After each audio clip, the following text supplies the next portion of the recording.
Indigo Airlines is most affordable airlines in the world. Indigo has captured more than 50% in Indian aviation industry. No other airlines can't even touch the Indigo spot. India's aviation sector is a buzz. Indigo, India's largest airline, is all set to buy 500 commercial jets. The global aviation industry is a mess. Hello everyone. Today we explore the ionic industry of Indian Airlines. Let's talk about how we travel. When we go abroad from India, we usually choose airplanes, but when we explore within India, the most budget-friendly option is Indian Railways. It's quite affordable, around 1,000 to 2,000 rupees for we can get air-conditioned coaches, whereas flying can cost more than 6,000 Indian rupees. Switching gears to aviation, the airline industry in India is known for its challenges. In the last 10 years, we've seen big airlines like Air India, Kingfisher, Jet Airways, SpiceJet, Saharan, and even iconic Deccan Air face tough times. These experiences teach us a lot about the complex world of aviation. Let's explore a captivating story in Indian aviation. While many airlines struggle to make money, there's a standout performer. Indigo, for an incredible 10 years up until 2018, they remained profitable even during times of soaring fuel prices due to conflicts like the Russia-Ukraine war. Jet Airways' loss in 2015 was 1036 crores. SpiceJet's loss was 316.8 crores, and Indigo's profit was 1304 crores. Today, Indigo continues to soar high above the competition. In India's non-stop domestic market, SpiceJet holds 11.7%, Air India has 10.2%, and GAIR claims 8.8%. Yet, Indigo reigns supreme with a staggering 52.7% market share, surpassing the combined total of the next 5 competitors. So, what's the secret behind Indigo's remarkable rise in the tough aviation industry? How have they managed to be profitable for a decade, despite challenges from giants like Jet Airways, Taken, and Air India? Let's uncover these intriguing answers. Indigo's remarkable growth finds its essence succinctly captured Indigo. In the year 2005, as Indigo made its entrance onto the aviation stage, the Indian skies were dominated by the presences of Jet Airways, Deccan Air, and Air India. This very juncture marked the commencement of operations for both Kingfisher and Indigo. However, it's the trajectory of growth post-2005 that beckons our attention with its intriguing narrative. Up until 2007, these companies, despite their varying scales, operated with proportional losses. Kingfisher faced a loss of 408 crores, SpiceJet experienced a deficit of 132 crores, Jet Airways saw its losses reach 423 crores, and Indigo incurred a loss of 234 crores. Then, in the unexpected twist of 2008, a seismic shift occurred.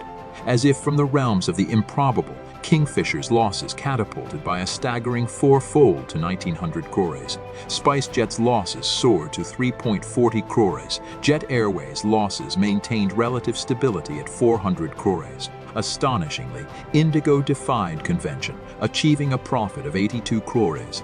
This paradigm-shifting moment proved to be the turning point. As Kingfisher and Jet Airways grappled with the aftermath, Indigo emerged unscathed, remarkably increasing its profit by 400% to 484.7 crore. This pivotal juncture marked the inception of Indigo's accelerated ascent. The ensuing chapters of this narrative reveal a rapid surge in Indigo's market share, ultimately elevating it to the status of a monopoly in India's aviation landscape. It's a tale of Indigo. My attentive learners teaches us the significance of preparedness, adaptation, and seizing opportunities amidst the ever-evolving realm of the aviation business. Now, let us delve into the questions that arise. 1.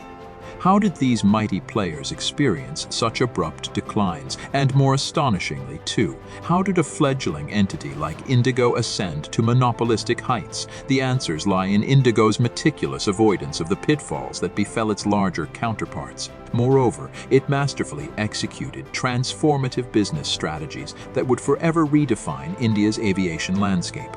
To comprehend this, let's unravel the 3 fundamental realities that underscore Indian aviation. First and foremost, despite the airline industry's substantial capital demands involving investments amounting to billions, the cost of air travel in India teeters on the edge of affordability for a substantial populace. Thus, survival in this arena necessitates maintaining prices within a range, say 5,000 or 6,000 rupees, that appeals to a significant customer base.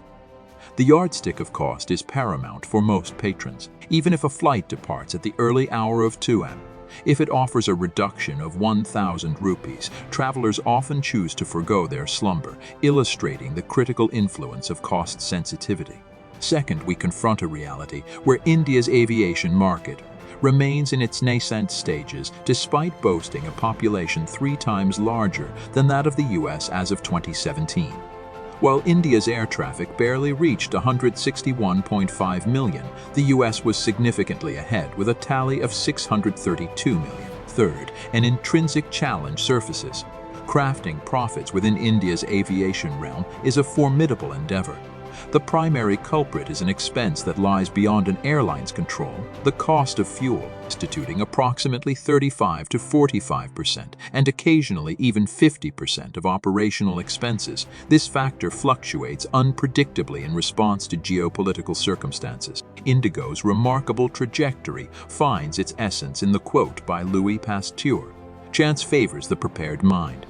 One of their foundational moves was the astounding order of 100 aircraft from Airbus in their very first year of operation. This monumental deal held a value of an impressive $6 billion, solidifying its status as one of the most significant aircraft orders in aviation history. Although this decision might have appeared bold at first glance, it was underpinned by strategic brilliance. Co-founder Rakesh Gangwal orchestrated this pivotal step for 3 distinct reasons. Firstly, casting our minds back to 2005, Airbus had faced setbacks in the Indian market due to accidents involving their aircraft, leading Indian companies to favor Boeing. However, Airbus had since resolved these issues and was actively seeking a resurgence in the Indian market. At this juncture, Indigo's audacious order of 100 aircrafts proved a timely catalyst. Airbus was naturally inclined to extend substantial discounts on these aircrafts, marking the inception of a strategic alliance. While the exact pricing remains undisclosed, data from orders placed by Southwest Airlines and Ryanair suggests potential discounts as high as 50-60. Secondly, Airbus aircrafts outperformed their Boeing counterparts in terms of efficiency, conferring a considerable edge to Indigo. Lastly, Indigo ingeniously employed the sales and leaseback model, a shrewd strategy that significantly curtailed operational costs. Essentially, Indigo acquired aircraft from Airbus at a substantial discount, potentially transforming a $100 million aircraft into a mere $50 million investment. Subsequently, they sold these aircraft to leasing companies like Bose Aviation, thereby capitalizing on the transaction. Following the sale, Indigo leased the same aircraft from these lessors for a span of 5 to 8 years, with lease payments covered by revenue generated from operational activities. The implications of this strategy were profound. Indigo not only secured aircraft at markedly reduced costs, but also profited from the sales and leases. This strategic maneuver effectively minimized the need for substantial upfront investments. And with that, they're also getting a ready-made customer base that will give them a recurring revenue. And at the same time, if you see for Indigo, it's an amazing deal because it gives Indigo 3 incredible benefits over its competition. First of all, the company generates an upfront profit of $5 million, which could be used for cash flow. And Indigo can stay cash-rich while other players struggle during crunch times. Secondly, under the sales and leaseback model, Indigo stated that not all these aircrafts will arrive at once, but with a gap of 6 to 8 weeks so that they can steadily accommodate the flights as per the market conditions. On top of that, any technical glitch or issues with the engines were to be taken care of either Airbus or the engine supplier. This way, Indigo neither had to pay the cost of maintenance staff, nor did it have to pay for maintenance cost of the aircraft, and lastly, Indigo could easily use way more aircrafts with very less capital compared to the competition. Now the fun fact is that even Kingfisher used the same sales and leaseback model with Airbus. But even then, Kingfisher failed miserably and Indigo succeeded at the exact same time, in the exact same market. The question is, why did this happen? Well, that is because of a fundamental truth of the Indian flyers market.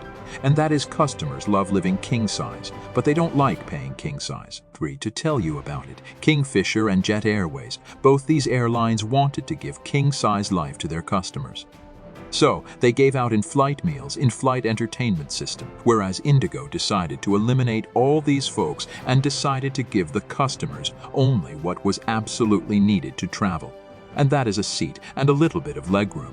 Why? Because food and entertainment would need equipments that would require more fuel to carry and operate, eventually increasing the cost, reducing the efficiency, and complicating the workflow because that would again need additional maintenance. In order to minimize that travel time, Kingfisher opted in for something called the point-to-point model of operation, whereas Indigo opted for something called the hub-and-spoke model of operation. And here's how these two models worked out. Let's say we have 6 destinations, A, B, C, D, A, and F. Now, if you have to offer a flight connecting all these destinations using a point-to-point model, here's how it will look like. You will need a flight from A to B to the C to C to D, D to A, and N to 2, and F at I, which end you would need to connect A to C, A to D, A to A, and so on and so forth. So in total, if you want to connect all these 6 destinations, you would need 15 planes. But in the hub and spoke model, this becomes very simple. Instead of connecting all these destinations with a separate flight, you create a hubbo in between these 6 points, such that if you want to connect A to C, this is how it would work out. There will be a plane A which will carry all the passengers who want to go to Bisibrube, Enchai, and then when plane A lands at the hub, the passengers will go to their respective flights, which are B, C, D, A, and F. And those planes will then fly back to their respective points. Now on the outside, this might look a little complex to you, but you know what, guys? Here are the 4 major benefits of using the hub and spoke model. Number 1, you only need 6 planes in this model as compared to 15 planes in the point-to-point model. Secondly, by using the hub and spoke model, the planes are more occupied because now you're showing the same number of customers, but with only 6 flights. Thirdly, due to the presence of a central hub, maintenance becomes extremely easy.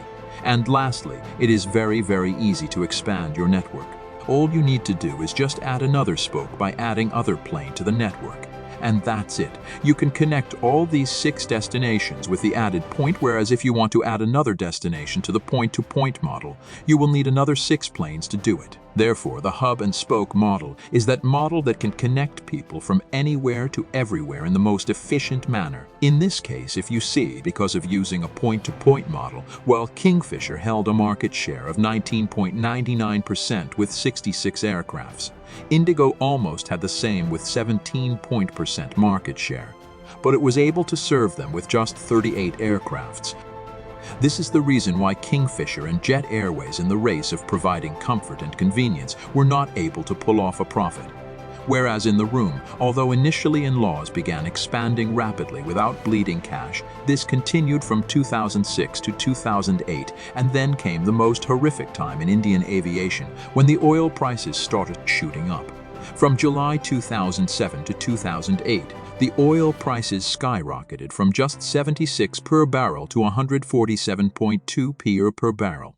This is due to various reasons like increased demand, reduced oil production by OPEC, geopolitical instability. The invasion of Iraq by the United States in 2003 led to concerns about supply disruptions in the Middle East. And when this happened, every single airline started bleeding money.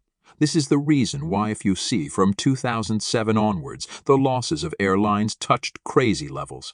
Kingfisher went from 408 to 1900 crore in loss. Spice went from 132 to 340 crores in loss. Jet Airways was steady at 400 crores in loss. Then it hit rock bottom to 12.36 crores by 2011.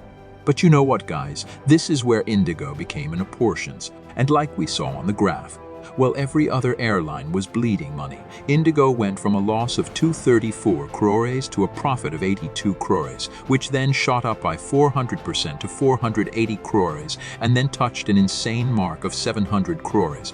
All of this happened because Indigo's operational costs were low, and they were able to rotate their cash better. because of which they were able to pull off a profit when every other player was pleading, and from year onwards, for the next 10 years, Indigo reached record levels of profit. And today, it stands as a market leader with a market share of more than 61%. And Indigo has become the first Indian airline to touch its profit with 3,090.60 crore in April to June quarter of 2023. This was a significant improvement from the loss of 1064.30 crore in the corresponding quarter last year. Similarly, they also did not make the mistake of SpiceJet or Jet Airways with unstable leadership. While SpiceJet has been sold and bought many times, Jet Airways at one point didn't even have a full-time CEO for 15 months, like the Apple CEO John Sculley from 1977. 1983 has made the terrible mistakes, because he was formerly CEO of PepsiCo. He doesn't have any idea about the technology industry, whereas Mr. Rakesh Gangwal Indigo for 10 long years from 2008 to 2018. And the result of all these strategies is as astounding as it could be, because he has a lot of experience before starting the company. Whereas Mr. Indigo for 10 long years from 2008 to 2018, and the result of all these strategies is as astounding as it could be. Indigo's average expenditure on establishment cost was just 11.1% of the overall operational cost, whereas SpiceJet spent 17.9%, Go Air 11.2%, Jet Airways 16.55% respectively. Indigo also had some of the lowest number of employees per aircraft in the industry. In 2010 to 11, while Jet Airways needed close to 180 employees per aircraft, Kingfisher needed 110. SpiceJet needed 120, whereas Indigo needed just 96 employees per aircraft. The fun fact is that Air India needed 300 employees in 2012, and when it comes to customer service and hospitality, Indigo has been extraordinary with the lowest complaint percentages and cancellation rates in the industry. Indigo was already generating a profit of 13,100 crores. Although Jet tried to come back, it sound down by 2019. But Indigo kept going, and today it commands a market share of more than 50% the Indian aviation space, with an absolute monopoly in 200 routes out of the 551 routes that it operates. Eventually, India remained profitable for 10 consecutive years, which is absolutely remarkable in an industry that is considered to be a graveyard of regional airlines. But just days back, Mr. Gangwal family has selling the share in Indigo to reduce its share in the company. This is due to high prices, economic instability, and many. According to the Economic Times report, the Gangwal family has offered to sell around 4% stake in Interglobe Aviation, LDNDG, for up to 450 million, 3,370 crore. This is equivalent to 15.6 million shares at a floor price of Rs 2,400 per share. The Gangwal family currently holds a 29.72% stake in Indigo. If the sale goes through, their stake will be reduced to 25.72%. The sale is expected to be completed by the end of August 2023. However, based on the current share price, the Gangwal family could make around 8,000 crore from the sale. This would be a significant windfall for the families. This is the iconic story of Indigo Airlines. That's the most important part of the video, and that are the lessons from the case study. Moving on, there are some very important lessons that we need to learn from India. Lesson number 1. If you're in the business to serve the common man of India, always remember people are always willing to live like luxury life, but not pay for it. So always think twice before pampering your customers too much. Like in the last video of Lalitha Jewelry, how Mr. Kiran has identified the customer's mind. And as much as it is important to provide the best quality service to mankind, always remember, no matter how noble your work is, if there is no cash flow, you cannot sustain in the market. And we saw that in the case of Jet Airways, Kingfisher, and Deacon Air. Number 2, if you want success in the business, always learn from your competitors' mistakes. In this case, while Indigo learned the cost of flamboyance from Kingfisher and Jet Airways, it also learned from Deccan Air that there is a difference between cheap and affordable, because Deccan Air often messed up at timings and customer service in the race of keeping costs low. Similarly, Indigo learned the hub and spoke and sales and leaseback model from American European legends like Southwest Airlines and Ryanair. and last and most importantly. In this case, it was the ultra-low cost of operation of Indigo and the cash reserves of the company that helped return the tables as soon as the 2008 crisis happened. And this turned Indigo from a small company to a monopoly in the Indian aviation space. Thank you for joining us on this incredible journey through this video. I hope you found the insights thought-provoking. If you enjoyed the content, please give it a thumbs up and consider subscribing for more captivating videos. Together, let's shape a brighter future. Stay informed, engaged, and be a catalyst for change. Your support motivates us to continue delivering informative and inspiring content. Thank you for being a part of our community. Stay curious and keep expanding your knowledge. See you in the next video.